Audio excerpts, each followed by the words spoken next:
ఎవరైతే బిట్ బ్యాంకుల మీద ఆధారపడతారో వాళ్ళు భవిష్యత్తులో సక్సెస్ కావటం అనేది జరగని పని.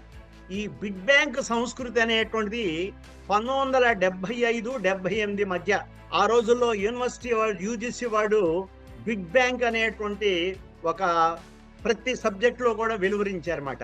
ఆ బిగ్ బ్యాంకులు చదువుతూ వెళ్ళినటువంటి వాళ్ళు తర్వాత ఇంజనీరింగ్ కోర్సుల్లో కానివ్వండి, లేతే మన కార్పొరేట్ కాలేజీల్లో కానివ్వండి, టెక్స్ట్ బుక్ చదివటం కంటే కూడా ప్రత్యేకమైన నోట్సుల్లో షార్ట్ క్వశ్చన్స్, బిట్స్ అనేటువంటివి తర్ఫీదు శిక్షణ ఇవ్వటం తోటి వాళ్ళు ఏదో ఎంసెట్ కొట్టడమో, లేకపోతే జేఈ, ఐఐటి కొట్టడం, ఎన్ఈటి కొట్టడం జరుగుతూ వచ్చింది.